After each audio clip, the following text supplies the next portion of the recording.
I feel like this is truly a commercial for the textile lab right now, but it's a really great place. I really like it here. Hi, I'm Gio. I'm from New York City, originally. I have an interest, or let's say a fascination, in container type objects that are in our world that can become like portals or sort of. I mean, when I was a kid, I loved Superman, and I remember Superman used to, go inside of the phone booth and then change into Clark Kent would go in and come out as Superman. For this project, I decided to make a giant woven ATM machine that you can get inside of, and also that's accompanied by a tufted floor piece that you can walk on that sort of tells a story.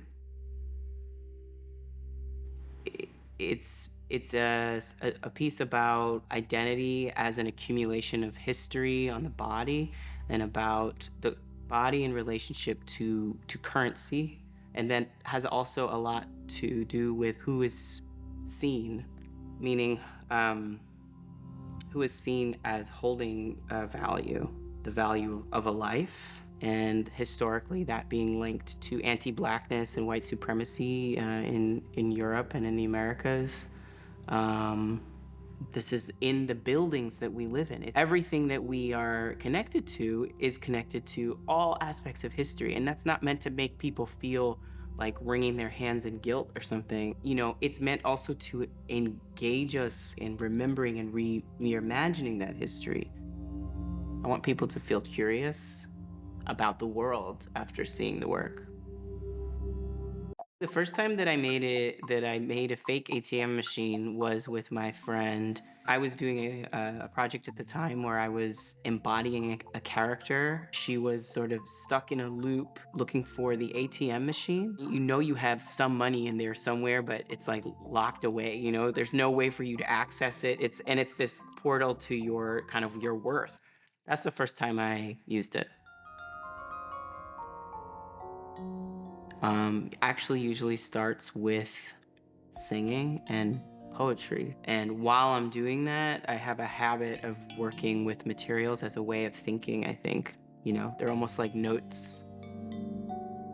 De combinatie die hij maakt tussen lichaam, taal, muziek en performance. En eigenlijk dat hele rijke oeuvre, zeg maar, daar zagen we ook dat textiel daar ook een rol in speelde. We zagen eigenlijk potentie om hem nog uit te nodigen om echt dat textiel als medium nog verder te gaan ontwikkelen. Bij deze collectieopdracht zijn we dus op uitgekomen dat we echt 3 verschillende technieken met elkaar combineren tot 1 grotere installatie. En dat is best wel bijzonder. Yeah, so it's tufting, weaving and embroidery. The ATM is mostly woven. I was interested in where the threads are made and where they came from, but I was also interested in using up the threads that are here. And then the tufting is like tufted wool. That floor piece is called the River of Stars, and that's being tufted in sections because it's really big. In dit geval tufte ik zo'n 6 vierkante meter. Daar ben ik toch wel 4 maanden mee bezig om dat hele project af te ronden. Gaandeweg komen we er samen uit hoe het werk vervaardigd moet worden. Dus om verschillende garens te gebruiken, mogelijk met dat latex, de afwerking van de kleden, toch ook nog dingen uit te proberen. Dat kan hier ook allemaal, dus dat maakt het ook leuk.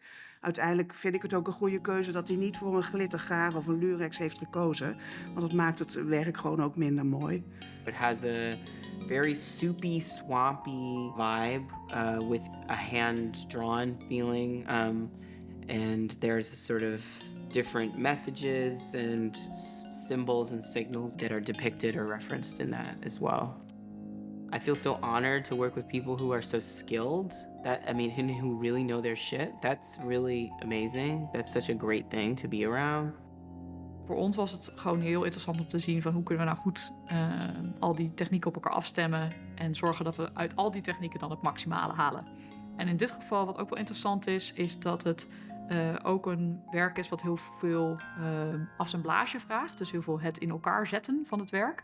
Want zo'n ATM wordt dus een driedimensionaal object. Dus best wel wat anders dan gewoon een wandkleed ophangen. En dat betekent dus ook dat we eigenlijk al in een heel vroeg stadium de confectieafdeling ook moesten vragen om advies van oké, want hoe het geweven wordt zegt ook iets over hoe het uiteindelijk in elkaar wordt gezet.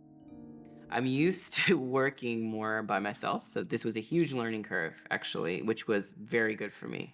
And letting go, actually, of some things was very hard in the beginning. But as soon as I was able to do it, I was like, oh, this is great. This is amazing.